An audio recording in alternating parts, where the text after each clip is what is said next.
আসসালামু আলাইকুম। সবাই কেমন আছেন? আশা করছি ভালো আছেন। ইউনিসেফের ২ দিনের যে ওয়ার্কশপে এসেছিলাম, তো সেখানে আমাদের যে বাংলাদেশি ভাইদের সাথে কাজ করছি, এনারা হচ্ছে তেনারা, সবাইকে দেখাচ্ছি। তো ওনারা প্রত্যেকেই 18 বছরের নিচে। তো আপনাদের কাছে স্বাভাবিকভাবে মনে হতে পারে 18 বছর বেশি। তো সেটা ম্যাটার করে না। ম্যাটার হচ্ছে গিয়ে আমাদের ডকুমেন্টারি বিষয় হচ্ছে গুরুত্বপূর্ণ। তো ডকুমেন্টস অনুযায়ী ওনার হয়তো একটু 18 বছরের কি কয়েক মাস বেশি হয়েছে, আর বাকি সবার হচ্ছে 18 বছরের কম। তো যেহেতু মিনরে, যার কারণে আমাদেরকে এখানে ইউনিসেফের অন্তর্ভুক্ত বিভিন্ন কাজ করা প্রয়োজন হয়। তো ভাইয়ের সাথে একটু মতামত নিব যে উনি কতদিন পর বাংলাদেশি একজনকে দেখছে বা দোভাষীকে দেখছে যে, এবং নিজের বিষয়গুলো শেয়ার করতে পারছে। আমরা একটু ওনার মন্তব্য নেওয়ার চেষ্টা করো। আসসালামু আলাইকুম ভাই। আমি প্রায় এই ক্যাম্পে আছি 15 থেকে 16 দিন হইব। এই প্রায় 16 দিন পরে আমরা দুইজন বাঙালি পাইছি ভাই, দেখা করতে পারছি। আমার অনুভূতিটা অনেক ভালো লাগতেছে যে আপনাদের সঙ্গে কথা বলতে পারতেছি। মনের যে যতগুলো ভাবনা চিন্তা আছে আপনাদের সঙ্গে প্রকাশ করতে পারছি, খুব ভালো লাগলো। আচ্ছা, আপনার মতামতটা একটু নিচ্ছি। আসসালামু আলাইকুম। হ্যাঁ, আসলে পাহাড়ি অঞ্চলে থাকা এর জন্য কোনো বাংলা ভাই বা কোনো মানুষের দেখা পাই না। প্রায় 17 দিন যাবৎ পর আপনার সাথে দেখা, একজন বাঙালি ভাই দেখলে বিদেশের মাটিতে অনেক খুশি কিংবা ভালো লাগে। এই আপনাকে দেখতে পেরে আপনার সাথে কথা বলে ভালো লাগলো এবং মনের কথাগুলো প্রকাশ করতে পারছি। আচ্ছা, আমার বড় ভাই। আসসালামু আলাইকুম। আপনারা সবাই কেমন আছেন? আশা করি ভালো আছেন। আমি নাহিদ ভাইয়ের বড় একজন ফ্যান বলতে পারেন আপনারা। তার ভিডিও দেখি, তার ভাষা শেখানো দেখি আর কি। তার সাথে আমার প্রায় 6 মাস পর দেখা হলো। ইটালিতে আসছি 6 মাস ধরে। 6 মাসে কোনো বাংলার সাথে দেখা হয় নাই। ফার্স্ট তার সাথে দেখা হলো। আমার মানে মনের মধ্যে অনেক শান্তি পাচ্ছি আমি। ওকে। আসসালামু আলাইকুম।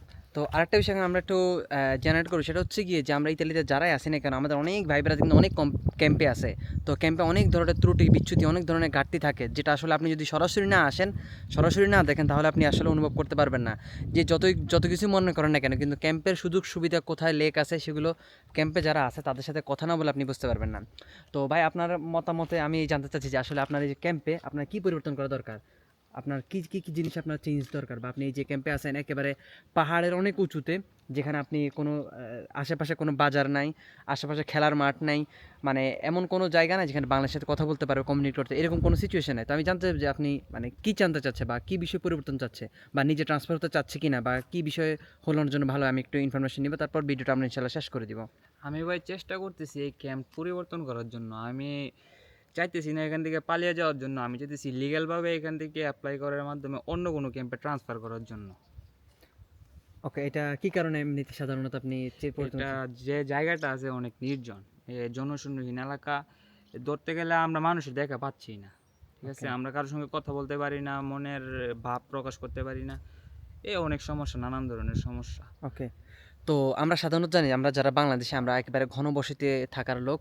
তার চেয়ে বড় বিষয় হচ্ছে কি, যখন আমরা আমাদের কমিউনিটির সাথে থাকি, তখন আমরা অন্যান্য সমস্যা, কারো আর্থিক সমস্যা থাকলেও, শারীরিক সমস্যা থাকলেও, সে যদি মানসিকভাবে ঠিক থাকে, তাহলে তার জন্য অনেক কিছু সাপোর্টিভ হয়। তো দেখেন, যদি আমরা এখানে এমন এক জায়গায় আছি যেখানে ওনাদের সাথে কোনো বাংলাদেশে কমিউনিকেশন নাই, অর্থাৎ ওনারা প্রায় একজন 6 মাস পরে, একজন হচ্ছে গিয়ে কি প্রায় 3 মাস পরে একজন কথা বলছে। তো আমিও আসলে এখানে আসতাম না।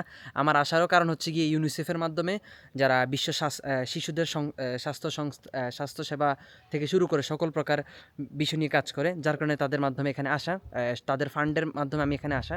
তো এই হচ্ছে কি বিষয়। তো আজকের এই ভিডিওতে শেয়ার করলাম যে আসলে আমাদের ইতালিতে যারা একেবারে মিনরি আছে, অর্থাৎ যারা 18 বছর নিচে আছে, তাদের ক্যাম্পে সিচুয়েশনগুলো কেমন হয়।